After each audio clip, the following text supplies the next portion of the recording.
Macro economics की series को आगे बढ़ाते हुए केन्स के 3 सेक्टर मॉडल को अटेम्प्ट कर रहे हैं।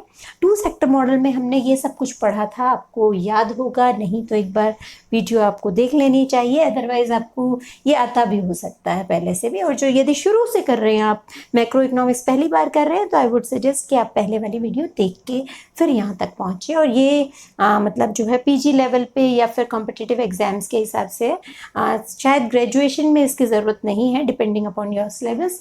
तो इसमें क्या है, ये 2 सेक्टर्स हैं। इनकम में 2 कंपोनेंट हैं, एक कंजम्पशन है, एक इन्वेस्टमेंट है। कंजम्पशन फंक्शन हमारे पास ये है a + by, ठीक है।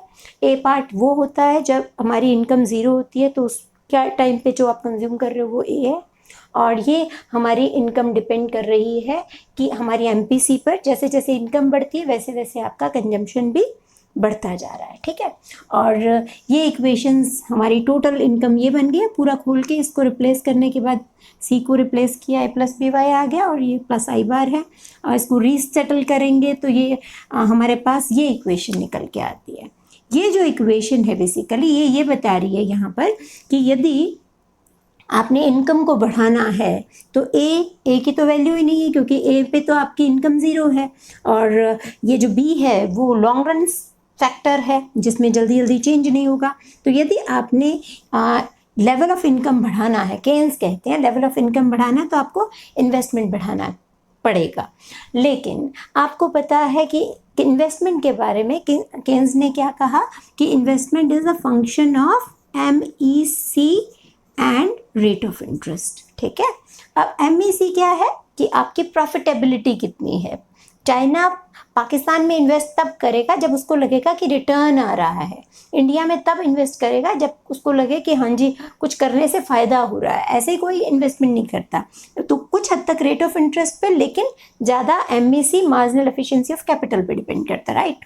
तो अब जब मार्केट के अंदर इंसेंटिव्स आपको स्लो डिप्रेशन है, आप ये कह लीजिए कि डिप्रेशन है या पॉजिटिविटी नहीं है, ऑप्टिमिज्म नहीं है, तो उस केस में क्या होगा, प्राइवेट इन्वेस्टमेंट आपके पास नहीं आएगी। तो ऐसे समय में खासतौर पे डिप्रेशन के टाइम पे लिखी हुई केन्स की थ्योरी हमें ये बताती है कि गवर्नमेंट को आगे आना पड़ता है, सरकार को, क्योंकि सरकार के पास बहुत रिसोर्सेज है। किसी का पैसा तो खर्च करना वैसे भी आसान है।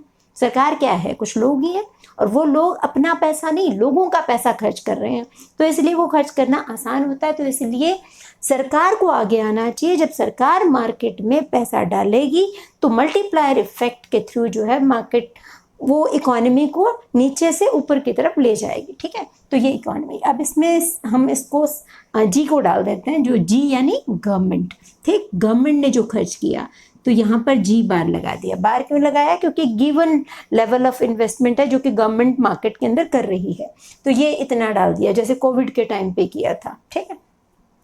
तो यहाँ पर भी जी लगा दो, यहाँ पर भी जी लगा दो, यहाँ पर भी आप जी लगा दो, और यहाँ पर भी आप जी लगा दो, और इवन यहाँ पर भी आप जी लगा देंगे तो आपका ये 2 सेक्टर मॉडल बड़ी आसानी से 3 सेक्टर मॉडल बन जाएगा। ये आपके इसका अलजेब्रिक एक्सप्रेशन आ जाएगा। और जो आपने यहाँ पर करना है वो क्या करना है, सिंपली जैसे आपने आई बार के साथ किया, कंजम्पशन के ऊपर आपने एक सीधी पैरेलल लाइन खींची थी, सेम वैसे के वैसे यहाँ पर भी क्या हो जाएगा, ये जी वाली लाइन खींची जाएगी, ठीक है।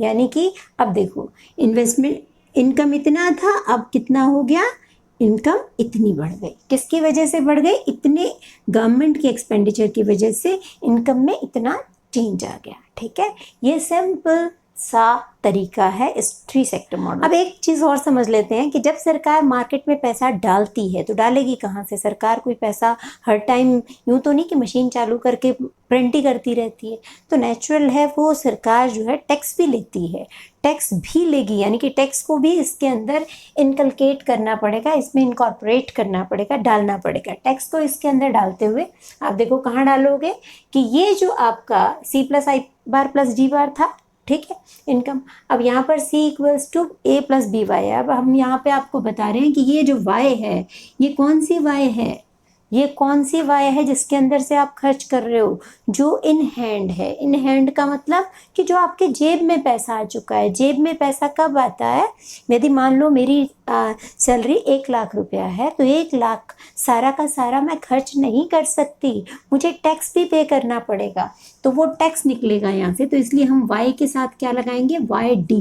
वाई डी का मतलब डिस्पोजेबल इनकम। डिस्पोजेबल इनकम जो खर्च करने योग्य, जो इन हैंड मनी है उसको डिस्पोजेबल इनकम कहते हैं, जिसको डिस्पोज ऑफ कर सकते हैं, राइट। तो यहाँ पर ये वाई डी है, ये मैंने क्या गड़बड़ कर दिया, तो ये वाई डी है, राइट।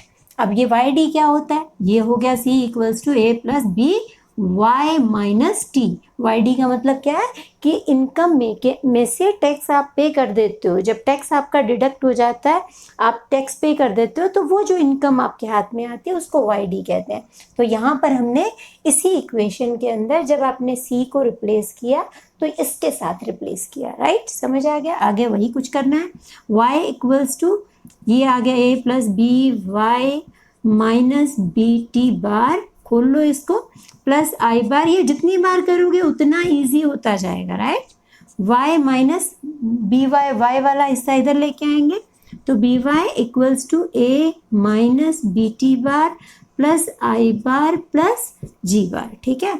अब ये क्या बन गया, y कॉमन लेंगे, 1 minus B Y equals to a minus B T bar plus I bar plus ji bar, as it is लिखते जाओ। y यहाँ पे रखेंगे, 1 माइनस बी को यहाँ ले जाते हैं, नीचे आ जाएगा इसके। ये तो हम बहुत बार कर चुके हैं ना ऑलरेडी। तो ये बन गया a minus B T bar plus I bar plus ji bar. तो ये हमारी इक्वेशन आ गई। जब भी आपने टैक्स से रिलेटेड कोई भी जो है न्यूमेरिकल सॉल्व करना है तो आप इस फॉर्मूला का यूज़ करेंगे, ठीक है। मैं इसको न्यूमेरिकल भी करवाऊंगी, आप देख लीजिएगा। अब यहाँ पर देखिए, यहाँ पर टैक्स को कैसे डालोगे, तो देखो जब आप गवर्नमेंट स्पेंडिंग करती है, मार्केट के अंदर पैसा डालती है, तो क्या होता है, हम ऊपर की तरफ लेके जाते हैं इसको, है ना। ये बन गया सी प्लस आई प्लस जी, या आप सिंपली ये भी कह सकते हो, मैं गड़बड़ बहुत करती हूँ लिखते हुए ना, सिंपली आप ये भी कह सकते हो एडी डैश लिखते हो कि एक ही बात है, ठीक। अब ये आ गया कि हम ऊपर की तरफ चला गया मार्केट ना, इनकम में आपका इतना इजाफा हो गया, y0 से आप y1 पे पहुंच गए। लेकिन एट द सेम टाइम जब सरकार टैक्स इम्पोज करती है तो क्या होगा, लमसम टैक्स। अब ध्यान देना, मैंने यहाँ पे जिक्र नहीं किया आपको, सिर्फ टी डाला है मैंने। टी का मतलब क्या हो गया, लमसम टैक्स। एक मुश्त टैक्स दो तरीके से लिया जाता है। एक तो ये होता है कि इनकम के ऊपर टैक्स लिया जाना है, कि जैसे जैसे आपकी इनकम बढ़ेगी वैसे वैसे टैक्स की रेट भी, तो टैक्स की रेट होगी वहाँ पर। एक होता है कि जब आप पे एक मुश्त टैक्स लगाया जाता है, कि मान लीजिए 5,000 रुपया, यदि आपने ये काम करना है तो आपको 5,000 रुपया देना पड़ेगा, तो वो जो टैक्स लगता है उसको लमसम टैक्स कहते हैं। तो लमसम टैक्स लगेगा तो आपका क्या होगा, पूरा का पूरा जो कंजम्पशन फंक्शन, जो यहाँ पर एग्रीगेट डिमांड थी आपकी, वो क्या आ जाएगी, नीचे आ जाएगी। एग्रीगेट डिमांड, यहाँ पे आप AD2 लगा दो चाहे, ठीक है। तो ये आपकी नीचे आ गई, तो अब आपका इक्विलिब्रियम लेवल यहाँ बन गया, ठीक। तो इस तरीके से आपकी इनकम कम या ज़्यादा हो सकती है, डिपेंडिंग अपॉन, यदि आप स्पेंडिंग करते हो तो उधर की तरफ चलेगी, यदि टैक्स लगाते हो तो नीचे की तरफ आ गई, ठीक। एक न्यूमेरिकल कर लेते हैं। न्यूमेरिकल करने का फ़ायदा ये रहता है कि एक तो कॉन्सेप्ट की क्लैरिटी आपको बहुत अच्छे से आती है, दूसरी बात होती है कि यदि इस तरह का कोई सम आ जाए तो करना आसान होता है, और ख़ास तौर पे कॉम्पिटिटिव एग्ज़ाम में इसकी बहुत ज़्यादा ज़रूरत पड़ती है।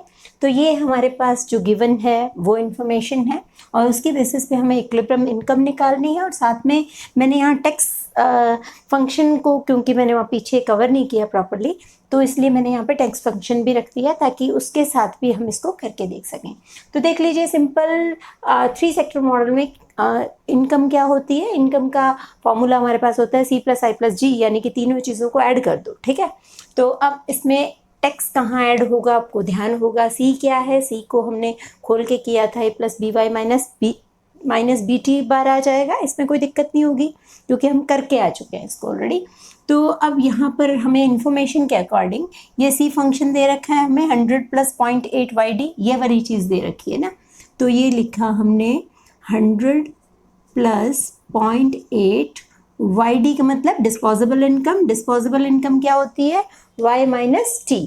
तो हमारे पास y एज इट इज़ रखेंगे, और t क्या है, y तो हमने निकालना है ना, कैलकुलेट करना है, तो y एज इट इज़ आएगा, और t क्या है 100। ठीक है, ये टी बार है। ये कौन सा टी है, आपको पहले भी बताया, ये क्या है, ये आपका लमसम टैक्स है। तो लमसम टैक्स 100 रुपीज़ या 100 करोड़ का है। और प्लस जी कितना है, जी भी 100 है आपके पास, आई कितना है, वो भी 100 है। ठीक है, तो ये सारा 100 आ गया। अब इसको कैलकुलेट करेंगे हम, तो पहले तो सिंपली आप जो 100 दे रखा है इसको कैलकुलेट करोगे, 300 तो सीधा ही आ गया। अब इसको खोल लें तो 0.8y माइनस ये हो जाएगा आपका 8/10 इंटू 100 यानी 80। सिंपली आप यहाँ पे 80 लिख लो तो चल जाएगा, एक स्टेप कम हो जाएगा हमारा। ठीक है, यहाँ पे तो हमने इसको ऑलरेडी ले चुके हैं यहाँ पे। ठीक है, तो ये बन गया। तो ये अब y को हम इधर ले आए, ये आ गया y माइनस 0.8y, और इधर आ गया 300 माइनस 80 कितना आ जाएगा, 220। राइट, अब ये हो गया 0.2y इक्वल्स टू 220 और y इक्वल्स टू 220 इंटू ये क्या है 2/10 लिख सकती हूँ इसको मैं, और यहाँ आके उलट के कितना हो जाएगा 10/2। तो ये कितना निकल के आएगा, ये हमारे पास निकल के आ जाएगा मेरा ख्याल 1100। तो 1100 हमारी नेशनल इनकम आ गई। ठीक, अब हमसे ये फर्स्ट सम का आपका आंसर आ गया।